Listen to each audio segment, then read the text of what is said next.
ইসলামী রাষ্ট্রে কি হচ্ছে, আপনি উমর রাদিয়াল্লাহু যুগে ধরেন, সেই ইয়েমেন থেকে মদিনায় এক মহিলা আসছে, তার সারা গায়ে অলংকার, তার দিকে কেউ তাকিয়েও দেখে নেই।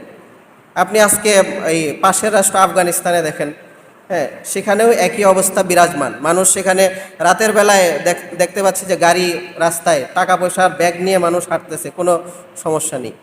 এরকম পার্থক্য করলেই, মানে একটু যদি আপনি এই কি বলে এটাকে, নির্মোহ দৃষ্টিতে, একটু যদি নিরপেক্ষ দৃষ্টিতে এই কম্প্যারিজনগুলো আমরা করি, স্পষ্ট হয়ে যায় যে মানুষের জন্য একমাত্র উপযুক্ত রাষ্ট্র ব্যবস্থা হচ্ছে ইসলামের রাষ্ট্র ব্যবস্থা। এছাড়া অন্য কোনো রাষ্ট্র ব্যবস্থা মানুষের জন্য উপযোগী না। আর এই ইসলামের রাষ্ট্র ব্যবস্থাটাকেই সবচেয়ে প্রকৃষ্ট রূপ হচ্ছে খিলাফত। ইসলামের যে রাষ্ট্র ব্যবস্থা, সেটার সবচেয়ে প্রকৃষ্ট রূপ হচ্ছে খেলাফত। আর খেলাফত বলতে আমরা এটা বুঝি যে সারা পৃথিবীতে একটা কেন্দ্রীয় কি থাকবে, মুসলমানদের একটা কেন্দ্রীয় মার্কাজ থাকবে, যার অধীনে হচ্ছে সবাই চলবে। এটা হচ্ছে খেলাফত। অর্থাৎ মুসলিম বিশ্বে একসাথে দুই খলিফাকে স্বীকার করা হয় না, একজনই খলিফা হবে, ঠিক আছে? তো বর্তমান যুগে সেই খেলাফতের অস্তিত্ব খুব একটা নাই। 1924 সাল পর্যন্ত ব্যঙ্গে চুরে হইলেও কিছুটা টিকে ছিল, এরপরে আর সেটা নাই। এখন যে কনসেপ্টগুলো আসছে, যেমন আফগানিস্তানে ওনারা যখন ক্ষমতায় আসছেন, তখন ওনারা সেটাকে ইমারতে ইসলামিয়া হিসেবে ঘোষণা দিয়েছেন। অর্থাৎ এটা একটা ইসলামী রাষ্ট্র, এটা খেলাফত না, ঠিক আছে?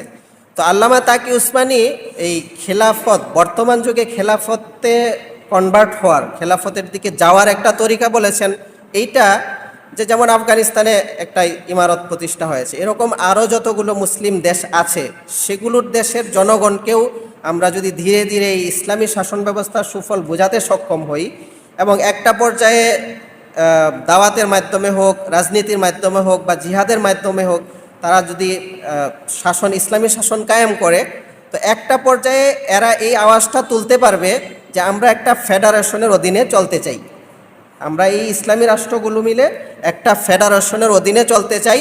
তো এইটাই আস্তে আস্তে কি হবে, একটা কেন্দ্রীয় খেলাফতের রূপ ধারণ করবে। হুট করে আমরা এখানে ওইখানে খেলাফতের ঘোষণা দিয়ে খুব বেশি কিছু করতে পারবো না। আলহামদুলিল্লাহ রাব্বিল আলামিন, ওয়াসসালাতু ওয়াসসালামু আলা সাইয়্যিদিল মুরসালিন ওয়া আলা আলিহি ওয়া আসহাবিহি আজমাইন। সর্বপ্রথমেই আল্লাহ তাআলার দরবারে অসংখ্য শুকরিয়া আদায় করছি যে আল্লাহ রাব্বুল আলামিন আমাদেরকে আজকে পাবনা মুসলিম কমিউনিটি কর্তৃক আয়োজিত এই বুদ্ধিবৃত্তিক দাওয়া কনফারেন্সে শরীক হওয়ার তৌফিক দান করেছেন, এবং সময় উপযোগী কিছু আলোচ্য বিষয়ের উপর আলোচনা উপস্থাপন করার এবং শোনার তৌফিক দান করেছেন। এজন্য আল্লাহ তাআলার দরবারে আমরা সবাই অন্তরে অন্তঃস্থল থেকে শুকরিয়া আদায় করি, আলহামদুলিল্লাহ। আলোচনায় যাওয়ার পূর্বেই আমি দুইটি বিষয়ের উপর আপনাদের দৃষ্টি আকর্ষণ করছি। প্রথম বিষয় হচ্ছে নিয়ত, অর্থাৎ আমরা যে এখানে আজকে আসলাম, একত্রিত হলাম, আলোচনা শুনছি, শুনবো ইনশাআল্লাহ, এটার উদ্দেশ্য কি, এর দ্বারা আমাদের নিয়ত কি, এটাকে পরিশুদ্ধ করে নেওয়া। আমি মনে করি আমাদের এই ক্ষেত্রে নিয়ত একটাই হওয়া উচিত, সেটা হচ্ছে যে আল্লাহ তাআলার সন্তুষ্টি অর্জন, এবং এখান থেকে আমরা শরিয়ার আলোকে যেসব হক কথা আসবে সেগুলো আমাদের পরিচিত জনদেরকে, আমাদের পরিমণ্ডলে সেই কথাগুলোর দাওয়াত পৌঁছে দেওয়া। এই নিয়তটা করেই হচ্ছে আমরা শুরু থেকে শেষ পর্যন্ত আলোচনা করব, আলোচনা শুনবো ইনশাআল্লাহ। দ্বিতীয়ত বিষয়, আজকালকার প্রযুক্তির যুগ, মিডিয়ার যুগ, ফেসবুক ইউটিউবের যুগ, স্বাভাবিকভাবেই প্রচারণার জন্য ক্যামেরা, মোবাইল এগুলো চলে আসে। তো আমার মনে হয় এগুলোর প্রয়োজন আছে, তবে এগুলো অনেক ক্ষেত্রেই মনঃসংযোগে ঘাটতি তৈরি করে। তো এই জন্য যারা এটার দায়িত্বে আছেন তারা সেই দায়িত্ব পালন করবেন ইনশাআল্লাহ। বাকি আমরা সবাই যারা আলোচনা করবেন তাদের দিকে মোতাওয়াজ্জু থাকলেই, তাদের দিকে আমাদের মনঃসংযোগ নিবিষ্ট রাখলেই আলোচকরাও ইনশাআল্লাহ আলোচনা করতে উৎসাহ পাবেন, এবং আমিও আশা করি যে এখান থেকে সর্বোচ্চ ফায়দাটুকু নিয়ে বাসায় যেতে পারবো ইনশাআল্লাহ। তো এখন আমার মূল আলোচনায় চলে আসি। আমার আলোচনার বিষয়বস্তু হচ্ছে ইসলামী রাষ্ট্র ব্যবস্থা বনাম প্রচলিত রাষ্ট্র ব্যবস্থা। তো এই আলোচনার শুরুতেই মৌলিক যে কথাগুলো নিয়ে আসা উচিত সেটা হচ্ছে যে রাষ্ট্র বলতে আমরা কি বুঝি, রাষ্ট্র কোথা থেকে আসলো, রাষ্ট্রের উপাদান কি কি, এটা কি নিয়ে গঠিত হয়। তো সেই বিষয়গুলো আলোচনা, যদি আমি একাডেমিক্যালি আলোচনার দিকে যেতে চাই এই প্রসঙ্গগুলো আসবে। কিন্তু যেহেতু আমাদের সময় সংক্ষিপ্ত, আমি শুধু এতটুকু বলেই এই সূচনাটা শেষ করব যে রাষ্ট্র বলতে একাডেমিকতে যাই লেখা থাকুক, বইপত্রে, রাষ্ট্রবিজ্ঞানের বইগুলোতে, সিয়াসাতের বইগুলোতে এটার সংজ্ঞা যেটাই দেয়া থাকুক না কেন, আমাদের সামনে একটা অবয়ব কিন্তু ফুটে ওঠে। আমরা যখন বলি একটা মোবাইল ফোন এটা কি জিনিস, আমাদের সামনে নিশ্চিতভাবে একটা অবয়ব ফুটে ওঠে, কিন্তু এটার একটা বইয়ের একটা সংজ্ঞা আছে। মোবাইল ফোন কাকে বলে সেটার বইয়ের একটা আলাদা সংজ্ঞা আছে, কিন্তু মোবাইল ফোনকে আলাদা করে চিনিয়ে দেওয়ার কোনো বিষয় নাই আমি মনে করি। ঠিক তদ্রূপভাবেই রাষ্ট্র বলতেই আমরা একটা জিনিস বুঝে নিই যে এখানে একটা সরকার থাকবে, এখানে একটা ভূখণ্ড থাকবে, এখানে কিছু জনগণ থাকবে, যে সরকার হচ্ছে এই ভূখণ্ডের মানুষদেরকে পরিচালনা করবে, এরকম একটা অবয়ব আমাদের সামনে কি ফুটে ওঠে। সো এটার গভীর আলোচনায় রাষ্ট্র কি, রাষ্ট্রের উপাদান কি, ওই আলোচনার দিকে আমরা খুব বেশি একটা যাব না ইনশাআল্লাহ। পরবর্তী কথা হচ্ছে যে রাষ্ট্র কিভাবে আসলো, প্রথম রাষ্ট্রের উৎপত্তি কিভাবে হয়, কিভাবে এটার ক্রমবিকাশ, এই আলোচনাও অনেক লম্বা আলোচনা। ঠিক আছে, এটার জন্য অনেক মতবাদ আছে, বল প্রয়োগ মতবাদ আছে, ঐশ্বরিক মতবাদ আছে, অনেক মতবাদ আছে। আমরা যদি এইসব বিষয়ে জানতে চাই, এবং আমরা মনে করি যে এখান থেকে আমাদের এই আগ্রহটা নিয়ে যাওয়া উচিত যে এই বিষয়গুলো কিভাবে আসলো। তো যেহেতু আমি আলোচনার সুযোগ পাচ্ছি না, আপনাদেরকে এই বিষয়ে জানার আমি একটা সোর্স দিয়ে দিচ্ছি। আপনারা কয়েকটা বইয়ের নাম লিখে নিতে পারেন। একটা হচ্ছে আল্লামা তাকি উসমানির ইসলাম ও রাজনীতি, মূল বইটা উর্দু, বাংলায় হচ্ছে ইসলাম ও রাজনীতি নামে বইটি প্রকাশিত হয়েছে। এই বইয়ের প্রথম অধ্যায়ে এই আলোচনাগুলো করা আছে। রাষ্ট্র কি, রাষ্ট্র কিভাবে আসলো, রাষ্ট্রের উৎপত্তি কোথা থেকে, এই আলোচনাগুলো ওই বইতে আপনারা পাবেন ইনশাআল্লাহ। ইসলাম ও রাজনীতি, আল্লামা তাকি উসমানি, প্রকাশনী প্রতিষ্ঠান হচ্ছে মাকতাবাতুল হেরা। দ্বিতীয় আরেকটা বইয়ের নাম বলবো আমরা যারা কওমি মাদ্রাসার সাথে আছি তারা তো বেফাক নামক যে বোর্ড আছে সেটার সাথে পরিচিত। তো ওই বোর্ডের সহসভাপতি ছিলেন একসময় সম্ভবত আবুল ফাতাহ মুহাম্মদ ইয়াহিয়া। তার একটি কিতাব আছে তিনি লিখেছেন, সেটা হচ্ছে আধুনিক রাষ্ট্র ব্যবস্থা ও ইসলাম। এইখানেও এই বইয়ের প্রথম চ্যাপ্টারগুলোতেও এই রাষ্ট্র কি, রাষ্ট্রের উৎপত্তি কিভাবে, এই বিষয়গুলো সবিস্তারে আলোচনা করা আছে। অর্থাৎ এই রাষ্ট্র কি, রাষ্ট্রের উৎপত্তি কোথা থেকে, রাষ্ট্রের পরিচয়, এই সংক্রান্ত দুইটা বইয়ের কথা বললাম আমি। একটা হচ্ছে ইসলাম ও রাজনীতি, আল্লামা তাকি উসমানি।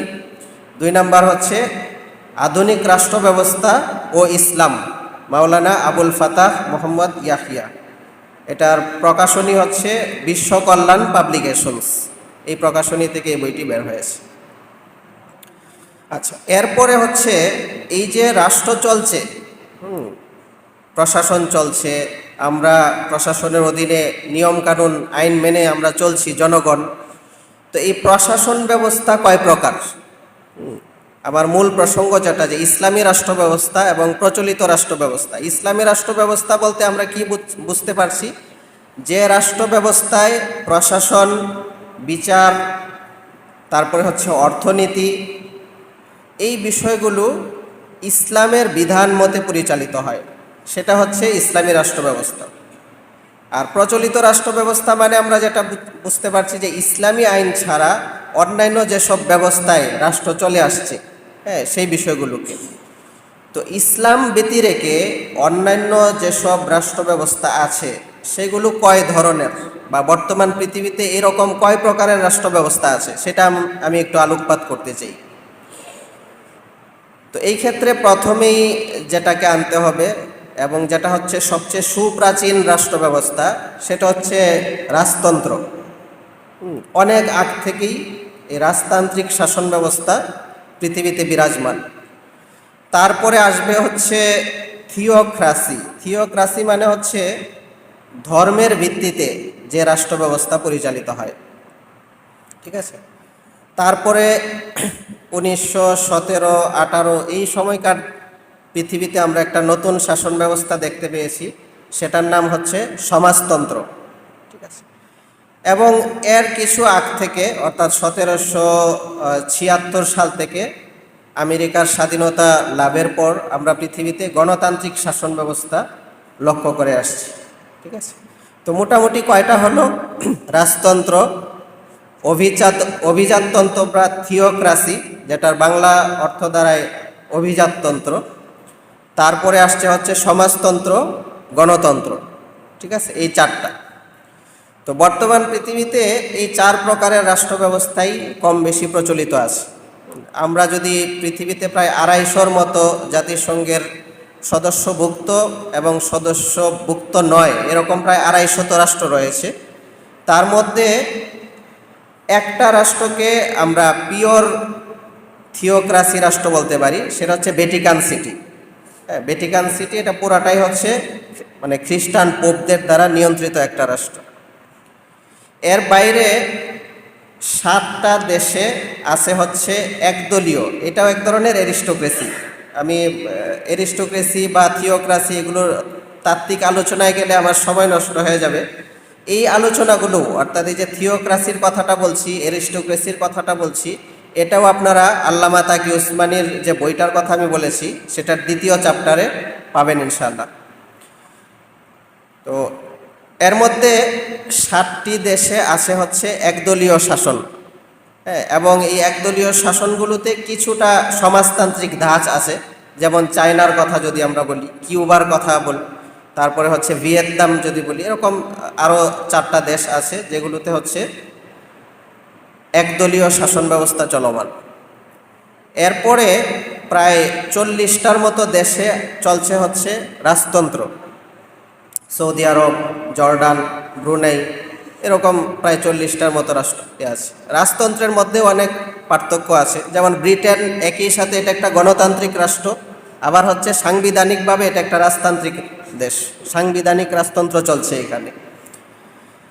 আর সবচেয়ে বেশি প্রচলিত যে শাসন ব্যবস্থা বা রাষ্ট্র ব্যবস্থা সেটার নাম হচ্ছে গণতন্ত্র। পৃথিবীর প্রায় 166টা দেশে হচ্ছে গণতন্ত্র চলমান। এবং আমরা যে ইসলামী রাষ্ট্র ব্যবস্থা ও প্রচলিত রাষ্ট্র ব্যবস্থার যে কম্প্যারিজনটা করব, তুলনা করব, সেখানে আমরা হচ্ছে রাজতন্ত্র, একদলীয় শাসন, থিওক্রাসি এগুলোর ব্যাপারে খুব বেশি আলোচনা করব না। কারণ হচ্ছে এগুলো ঘুরায়া ফিরায়া যদি একটু রূপ বদলায় দেওয়া যায় তাহলে এগুলোকে ইসলামাইজেশন করা সম্ভব। রাজা যদি ধার্মিক হয়, রাজা যদি ইসলামিক হয়, তাহলে ইসলাম তাকে খুব একটা গাঁটবে না। সে যদি ইসলামী শাসন অনুযায়ী রাষ্ট্র চালায় তাহলে রাজার শাসন মাইনে নিতে উলামায়ে কেরাম খুব একটা আপত্তি করবে না, এবং করে আসেনও নাই। হ্যাঁ, অত্যাচারী শাসকদের বিরুদ্ধে উলামায়ে কেরাম আওয়াজ তুলেছেন, বাদশাদের বিরুদ্ধে, কিন্তু ন্যায়তান্ত্রিক বাদশাদের বিরুদ্ধে উলামায়ে কেরাম খুব একটা কথা বলেননি। কিন্তু যখনই আমরা ইসলামী রাষ্ট্র ব্যবস্থা বনাম প্রচলিত রাষ্ট্র ব্যবস্থার কথা বলবো, তখন অবশ্যই আমাদেরকে গণতন্ত্রকে সামনে আনতে হবে। কারণ হচ্ছে গণতন্ত্র পৃথিবীর প্রায় 167টি দেশে চলমান, এবং গণতন্ত্রের যে মতাদর্শ, গণতান্ত্রিক রাষ্ট্র ব্যবস্থার যে মতাদর্শী একটা হচ্ছে মতাদর্শিক মানে তাত্ত্বিক ব্যাপার, আকীদাগত ব্যাপার, আর একটা হচ্ছে প্রায়োগিক দিক মানে মাঠে ময়দানে এটার বাস্তবায়ন কি হচ্ছে। এই দুইটা দিকেই গণতন্ত্রের সাথে ইসলামের চরম একটা সংঘাত চলে আসছে, এবং এই সংঘাতটা ইসলাম সৃষ্টি করে নাই। এই সংঘাতটার সূচনাটা করেছে গণতন্ত্র যারা তৈরি করেছেন তারাই। এই ক্ষেত্রে আল্লামা তাকি উসমানী রহিমাহুল্লাহ তাআলা তার ইসলাম ও আধুনিক যুগ এবং ইসলাম ও রাজনীতি এই দুইটা বইয়েই একটা বইয়ের নাম উল্লেখ করেছেন। সেটা হচ্ছে, বইটার নাম হচ্ছে the end of history, the end of history and the last man. বইটি লিখেছেন হচ্ছে একজন আমেরিকান রাষ্ট্রবিজ্ঞানী, তার নাম হচ্ছে ফ্রান্সিস ফুকুয়ামা। নাম দেখলে বোঝা যায় যে ওনার বাবা হয়তো জাপানিজ ছিলেন। ফ্রান্সিস ফুকুয়ামা উনি হচ্ছেন র্যান্ড কর্পোরেশনের নাম শুনেছি হয়তো বা আমরা, যদি নাম না শুনে থাকি আমরা একটু লিখে নেই বা একটু মাথায় ক্যাচ করি, বাসায় গিয়ে হচ্ছে সার্চ দিব, ইন্টারনেটে সার্চ দিব, যেহেতু আমরা এখানে যুবক উপস্থিত আছি সবাই।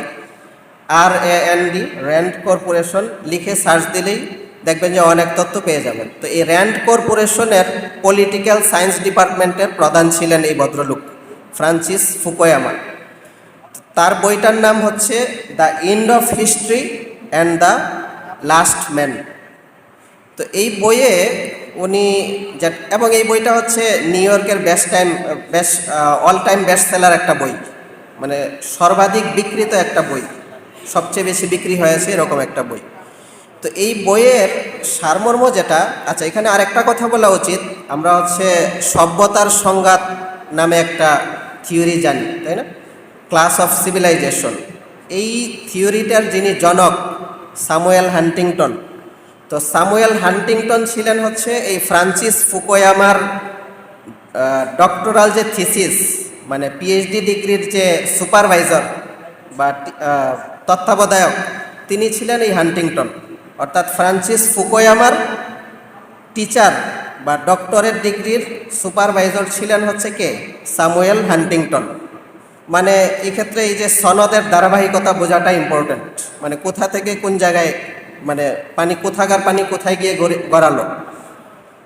তো এই ফ্রান্সিস ফুকুয়ামার বইয়ের মূল বক্তব্য যেটা, সেটা হচ্ছে যে পৃথিবী তার সূচনা লগ্ন থেকে এখন পর্যন্ত অনেক শাসন দেখেছে, অনেক ধরনের থিওরি, অনেক ধরনের মতবাদ প্রত্যক্ষ করে এসেছে।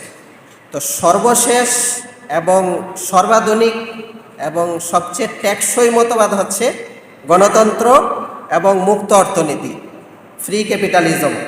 ঠিক আছে, এটা হচ্ছে সর্বশেষ, এবং মানব সভ্যতার সমাপ্তিও ঘটবে হচ্ছে এই মতবাদের উপরে। অর্থাৎ আমরা যেমন রসুল সাল্লাল্লাহু আলাইহি ওয়াসাল্লামকে সর্বশেষ নবী বলে স্বীকার করি, তিনি হচ্ছেন সর্বশেষ রাসূল। তো ফ্রান্সিস ফুকুয়ামা এবং এই ক্ষেত্রে পশ্চিমাদের কোনো আপত্তি নেই এই কথার উপরে। তো তাদের বক্তব্য হচ্ছে যে আমাদের সর্বশেষ এবং বিশুদ্ধ আকীদা হচ্ছে গণতন্ত্রের আকীদা, অর্থাৎ গণতন্ত্রের উপরেই মানব সভ্যতা সমাপ্তি লাভ করবে। ঠিক আছে, তো এই কারণে আমরা যখন এই প্রচলিত রাষ্ট্র ব্যবস্থা এবং ইসলামী রাষ্ট্র ব্যবস্থার কথা বলবো, তখন স্বাভাবিকভাবেই সময়ের দাবি হিসেবেই গণতান্ত্রিক রাষ্ট্র ব্যবস্থার প্রসঙ্গটা সামনে চলে আসবে। তো এখন আসি যে গণতন্ত্র আসলো কিভাবে। আমাদের দেশ কিন্তু গণতান্ত্রিক রাষ্ট্র, পৃথিবীর 166টি দেশ আমি আগেই বলেছি যে গণতান্ত্রিক শাসন ব্যবস্থায় পরিচালিত। তো এখন প্রশ্ন হচ্ছে যে গণতান্ত্রিক শাসন ব্যবস্থা পৃথিবীতে আসলো কিভাবে। গণতান্ত্রিক শাসন ব্যবস্থা পৃথিবীতে এসেছে দুইটা বড় বড় ঘটনার মাধ্যমে। আচ্ছা, মাইক ছাড়া কি শুনতে পাচ্ছেন? আমার কথা কি শোনা যাচ্ছে? আমি মনে হয় মাইকটাকে করতে পারি। জি, আচ্ছা, আমার মনে হয় খালি আওয়াজেই শোনা যাচ্ছে ক্লিয়ারলি। আচ্ছা, তো গণতন্ত্র পৃথিবীতে এসেছে হচ্ছে দুইটা বড় বড় ঘটনার মাধ্যমে। এক নাম্বার ঘটনা হচ্ছে 1776 সালের 4 জুলাই আমেরিকার স্বাধীনতার মাধ্যমে, স্বাধীনতা অর্জন। আর এর ঠিক 12 বৎসর পর ফরাসি বিপ্লব নামে একটা বিপ্লব সংগঠিত হয়। ঠিক আছে, এই দুই ঘটনার ধারাবাহিকতায় পৃথিবীতে হচ্ছে গণতান্ত্রিক শাসন ব্যবস্থা চালু হয়েছে। এর আগেও ছিল, গ্রিসে হচ্ছে স্টেট ডেমোক্রেসি বা নগরতন্ত্র বা এরকম কিছু একটা ছিল। কিন্তু আধুনিক গণতন্ত্র এসেছে পৃথিবীতে হচ্ছে আমেরিকার স্বাধীনতা এবং হচ্ছে এর ঠিক 12 বছর পরে ফরাসি বিপ্লবের মাধ্যমে। তো আমেরিকান স্বাধীনতার মূল হচ্ছে যে তাদের ডিক্লারেশন অফ ইন্ডিপেন্ডেন্স, মানে স্বাধীনতার ঘোষণায় যেটা বলা ছিল যে মানুষকে আমরা তাদের গণতান্ত্রিক অধিকার ফিরিয়ে দিতে চাই।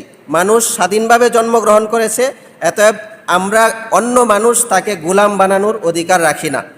এই কথাটা আবার উমর রাদিয়াল্লাহু আনহুর একটা কথার সাথে মিলে, সেই প্রসঙ্গ অন্য একটা প্রসঙ্গ। আর ফরাসি বিপ্লবের মূল কথা ছিল যে এই ফরাসি বিপ্লবের যে রেজাল্ট যেটা আসছে সেটা হচ্ছে রাষ্ট্র এখন থেকে পরিচালিত হবে কয়েকটা মূলনীতির ভিত্তিতে। একটা হচ্ছে ব্যক্তি স্বাধীনতা, এক নাম্বার হচ্ছে ব্যক্তি স্বাধীনতা। দুই নাম্বার হচ্ছে ক্ষমতার বিকেন্দ্রীকরণ, ক্ষমতার বিকেন্দ্রীকরণ। আর তিন নাম্বার হচ্ছে ধর্ম থেকে রাষ্ট্রকে সম্পূর্ণ আলাদা করে ফেলা। ধর্ম থেকে রাষ্ট্রকে কি করা? সম্পূর্ণ আলাদা করে ফেলা। এখন এই ধর্ম থেকে রাষ্ট্রকে সম্পূর্ণ আলাদা করে ফেলাটাকেই আমরা বলি হচ্ছে সেকুলারিজম। আমাদের সম্ভবত আজকে একটা আলোচনা এটার উপরেও আছে, ইসলাম এবং সেকুলারিজম। হয়তো আলোচক এই সেকুলারিজম বা ফরাসি বিপ্লবে এই কনসেপ্টটা কেন আসলো সেটা নিয়েও কথা বলবেন হয়তো। আমি এক বাক্যে এটা বলে দেই, সেটা হচ্ছে যে খ্রিস্টান রাজা এবং খ্রিস্টান পাদ্রী এরা দুই গোষ্ঠী মিলে জনগণের উপর এমন অত্যাচারের স্টিমরোলার চালিয়েছিল যে মানুষ এই বিপ্লব সফল করার পরে এটা বলতে বাধ্য হয়েছে যে ধর্মের প্রভাব রাষ্ট্রে থাকার কারণেই আমরা এতদিন অত্যাচারের সম্মুখীন হয়েছিলাম। সুতরাং এখন থেকে ধর্মকে আমরা রাষ্ট্রে কোনো প্রভাব রাখতে দিব না। বাস এখান থেকে আসছে। এখন এই যে থিওরিটিক্যাল গণতন্ত্রের যে থিওরিটিক্যাল কথাগুলো, এগুলোর সাথে ইসলামের প্রত্যেকটা জায়গায় কি আছে? সংঘর্ষ আছে। প্রথম কথা হচ্ছে ইসলাম ব্যক্তির স্বাধীনতা সমর্থন করে কিনা। ইসলাম ব্যক্তির স্বাধীনতা সমর্থন করে। এখন পাল্টা প্রশ্ন যদি করি, আপনি ব্যক্তির স্বাধীনতা বলতে একজন আমেরিকান রাষ্ট্রপ্রধান সে কি তার দেশের মানুষদেরকে একদম জন্মদিনের পোশাকে রাস্তায় চলাচল করতে দিবে কিনা? একদম জন্মদিনের পোশাক বলতে কি বোঝাচ্ছি আশা করি আপনারা বুঝতে পারছি, চলতে কিন্তু দিবে না। তাহলে ব্যক্তির স্বাধীনতা কিভাবে হলো? আমি যদি চাই যে এখন আমি জন্মদিনের পোশাক পরে রাস্তায় ঘুরবো, গণতন্ত্রের মূলনীতি হচ্ছে ব্যক্তির স্বাধীনতা, তো আমাকে সেই ব্যক্তির স্বাধীনতা দিবেন না কেন? এই ক্ষেত্রে প্রশ্ন তুলবে যে না, মানুষের তো একটা নৈতিক মূল্যবোধ আছে। তো নৈতিক মূল্যবোধের এই জায়গায় হচ্ছে প্রশ্নটা। পশ্চিমাদের যে চিন্তাধারা আর আমার ইসলামের যে চিন্তাধারা, সেখানে হচ্ছে পার্থক্যটা। পশ্চিমারা মনে করে নৈতিক মূল্যবোধ, তারপরে হচ্ছে রাষ্ট্রীয় নিয়মকানুন, সামাজিক আচার আচরণ, এগুলোর নিয়ন্ত্রণ, এগুলোর পলিসি নির্ধারণ করা হবে মানুষের বুদ্ধি দিয়ে। মানুষের বুদ্ধি দিয়ে অধিকাংশ মানুষ বা সমাজের শিক্ষিত মানুষ, এলিট সোসাইটি, যে তাদের মেধা থেকে যে জিনিসটাকে ভালো বলবে সেটা ভালোভাবে অ্যাকসেপ্ট হবে, আর যদি ভালো না বলে সেটা হবে। আর আমাদের কনসেপ্ট হচ্ছে যে আমরা মনে করি মানুষের যে ব্রেন সেটা আনলিমিটেড না। আমার যে বুদ্ধি সেটা চিন্তার সীমাবদ্ধতা আছে। আমার যে চোখ সেটা পিছনে দেখতে পায় না, সামনে দেখতে পায়। আমাদের যে কান একসাথে সব মানুষের কথা শুনতে পায় না, একসাথে একজন মানুষের কথাই মন দিয়ে শ্রবণ করতে পারে। তো আমরা মনে করি যে আমার মানুষ হিসেবে আমার বুদ্ধি হচ্ছে সীমাবদ্ধ। অতএব কোনটা ভালো কোনটা মন্দ সেটা অবশ্যই আমার যে স্রষ্টা, সেই স্রষ্টাই নির্ধারণ করে দেওয়ার অধিকার রাখেন। ঠিক আছে? অতএব কোনো মানুষেই, এমনকি আমেরিকার মতো ফ্রি সোসাইটিতেও কোনো মানুষেই 100% কিনা স্বাধীন না, তাকেও কিছু রুলস রেগুলেশন মেনে চলতে হয়। তো এই জন্যই একজন মানুষ সমকামী হতে চাইলে ইসলাম সেটা অ্যালাউ করবে না। একজন মানুষ প্রকাশ্যে জিনা করতে চাইলে বা গোপনেও জিনা করতে চাইলে ইসলাম সেটা অ্যালাউ করবে না। এরকম আরও অসংখ্য বিষয় আছে যে বিষয়গুলোতে হচ্ছে ইসলাম তাদেরকে এই বলগাহীন স্বাধীনতাটাকে অ্যালাউ করবে না, এবং তারাও এই স্বাধীনতাটাকে অ্যালাউ করে না। এবং এক্ষেত্রে আমাদের বক্তব্য পরিষ্কার যে আল্লাহ তাআলা আমাদের জন্য যেটা নির্ধারণ করেছেন সেটাই আমাদের জন্য কল্যাণকর, মানুষ যেটাকে তৈরি করেছে সেটা আমাদের জন্য কল্যাণকর নয়। তো আরও কিছু বিষয় ছিল আলোচনার, আমার 9:30 পর্যন্তই সময়, 9:32 বেজে গিয়েছে। তো আমি 1 মিনিটে শেষ করে দিচ্ছি। সেটা হচ্ছে যে ব্যক্তি স্বাধীনতার কথা বললাম, তাই না? তারপরে হচ্ছে ক্ষমতার বিকেন্দ্রীকরণের কিছু বলছেন? আচ্ছা, আয়োজকরা যদি অনুমতি দেন। জি, জাযাকাল্লাহ। আচ্ছা, তারপরে হচ্ছে ক্ষমতার বিভাজন, অর্থাৎ আধুনিক রাষ্ট্রে আইন বিভাগ যারা হচ্ছে সংসদ করে আইন প্রণয়ন করে, তারপরে হচ্ছে বিচার বিভাগ মানে যারা বিচার কাজ চালায়, আর একটা হচ্ছে নির্বাহী বিভাগ যারা হচ্ছে প্রশাসন ইমপ্লিমেন্ট করে। এই বিকেন্দ্রীকরণ তারা চাচ্ছে। ইসলামের এই ক্ষেত্রে খুব একটা সমস্যা নেই। ইসলামের খলিফারা আচ্ছা, আইন বিভাগের ক্ষেত্রে আমি বলি, আইন বিভাগের কাজ হচ্ছে আইন প্রণয়ন করা। তো ইসলামের আইন তো অলরেডি প্রণীত, কোরআন এবং সুন্নায় সেটা প্রণীত। হ্যাঁ, যুগের চাহিদায় নতুন নতুন সমস্যা আসবে, ব্যাংক তৈরি হয়েছে, আর্টিফিশিয়াল ইন্টেলিজেন্স আসছে, এগুলো ব্যবহার করা যাবে কি যাবে না সেটা নির্ধারণের জন্য ইসলামের রাষ্ট্র ব্যবস্থার যিনি প্রধান তিনি উলামায়ে কেরামের শরণাপন্ন হবেন। তার একটা মজলিসে শুরা থাকবে, সেই মজলিসে শুরা তাকে সেটার বিষয়ে নির্দেশনা দিবে। বাস, এটা ক্লিয়ার। শাসন বিভাগ এবং বিচার বিভাগ অর্থাৎ খলিফা এবং কাজী, ইসলামের ক্ষেত্রে খলিফা এবং কাজী, এটা যত জায়গায় যত যুগে খোলাফায়ে রাশেদার আমলে শাসন ছিল সব জায়গায় এটা পৃথক ছিল। এমনকি আপনি দেখবেন যে আলী রাদিয়াল্লাহুর সময় ওনার বর্ম সেটা কার, উনি সাক্ষী হাজির করতে পারেন নাই, রায় গেছে কার পক্ষে? ইহুদির পক্ষে। ঠিক আছে। উমর রাদিয়াল্লাহু উনি যখন মসজিদে বলেছেন যে মহারানা এত হবে, এক মহিলা বলছে না আপনি এটা করতে পারেন না। মানে একজন সাধারণ মহিলাও শাসকের সিদ্ধান্তের যৌক্তিক প্রতিবাদ করতে পারত। এখন আপনি ওই এলাকার মেম্বারের কাছে গেলেও মানে প্রতিবাদ করতে পারবেন না, আপনার ভিটামাটি উচ্ছেদ হয়ে যাবে। ঠিক আছে। এরকম আরও অনেক বিষয় আছে। সর্বশেষ হচ্ছে সেকুলারিজম, মানে এই গণতান্ত্রিক রাষ্ট্রের যে তিনটা কথা বললাম, সেকুলারিজমের মানে হচ্ছে আপনি মসজিদে নামাজ পড়েন, রোজা রাখেন, সারাদিন করেন, নফল পড়েন, কি বলে পর্দা করেন, সব কিছু করেন, কিন্তু রাষ্ট্রে কেউ একটা অপরাধ করেছে, চুরি করেছে, তার শাস্তি কি হবে এটা ধর্মের আলোকে বলতে পারবেন না। আপনি ধর্মের আলোকে চুরির শাস্তি কি হবে এটা আপনি বলার অধিকার রাখেন না। এবং এই বাংলাদেশে সাংবিধানিকভাবে আমরা এখনও সেই অধিকার রাখি না, কারণ এখনও এই সংবিধানে সেকুলারিজম একটা মূলনীতি হিসেবে, মূল স্তম্ভ হিসেবে বিরাজমান। ঠিক আছে। তো এখন যদি আমি প্রায়োগিক দিকে আসি, ঠিক আছে, যে গণতন্ত্রের যে আইন কানুনগুলো যেখানে বাস্তবায়ন হচ্ছে আর ইসলামের আইন কানুনগুলো যখন বাস্তবায়ন হতো, হ্যাঁ, সেই ক্ষেত্রে জনসাধারণ কীরকম সুবিধা পেতেন?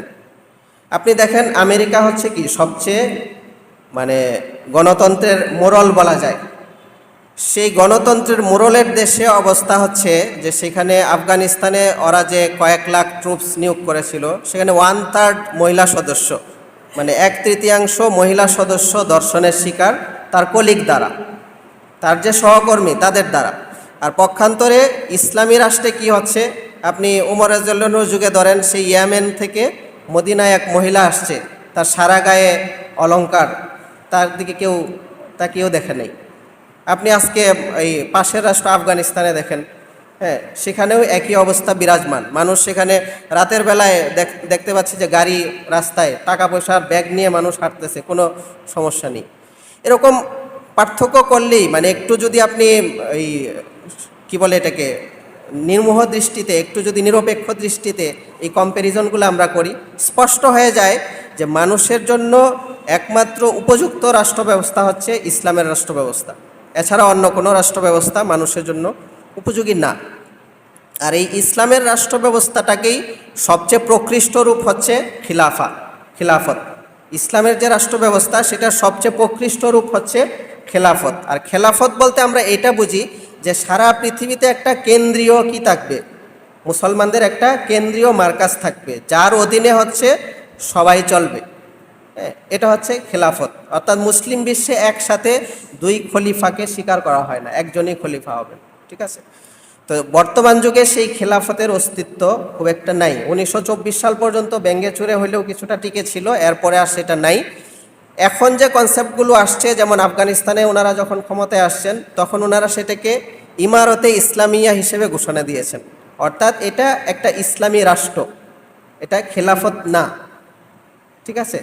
তো আল্লামা তাকি উসমানী এই খেলাফত, বর্তমান যুগে খেলাফতে কনভার্ট হওয়ার, খেলাফতের দিকে যাওয়ার একটা তরিকা বলেছেন এইটা, যে যেমন আফগানিস্তানে একটা ইমারত প্রতিষ্ঠা হয়েছে, এরকম আরও যতগুলো মুসলিম দেশ আছে সেগুলোর দেশের জনগণকেও আমরা যদি ধীরে ধীরে এই ইসলামী শাসন ব্যবস্থার সুফল বোঝাতে সক্ষম হই এবং একটা পর্যায়ে দাওয়াতের মাধ্যমে হোক, রাজনীতির মাধ্যমে হোক বা জিহাদের মাধ্যমে হোক, তারা যদি শাসন, ইসলামী শাসন কায়েম করে, তো একটা পর্যায়ে এরা এই আওয়াজটা তুলতে পারবে যে আমরা একটা ফেডারেশনের অধীনে চলতে চাই, আমরা এই ইসলামী রাষ্ট্রগুলো মিলে একটা ফেডারেশনের অধীনে চলতে চাই। তো এইটাই আস্তে আস্তে কি হবে, একটা কেন্দ্রীয় খেলাফতের রূপ ধারণ করবে। হুট করে আমরা এখানে ওইখানে খেলাফতের ঘোষণা দিয়ে খুব বেশি কিছু করতে পারবো না। তো আমার সময় সংক্ষিপ্ত, আমি কয়েকটা বইয়ের নাম বলেছি, এর সাথে ইসলাম ও আধুনিক যুগ আল্লামা তাকি উসমানীর এই বইটা যুক্ত করে নেন। ইনশাআল্লাহ আমি যে কথাগুলো বললাম এর চাইতেও অনেক ভালো আপনারা ধারণা পাবেন ইনশাআল্লাহ। আমি আশা করছি যে আপনারা সবাই এই বইগুলো পড়বেন এবং এর আলোকেই আমাদের জাতিকে আমরা পথ দেখার জন্য আমরা অগ্রগামী ভূমিকা পালন করবো ইনশাআল্লাহ। আল্লাহ তাআলা আমাদের সবাইকে তৌফিক দান করেন।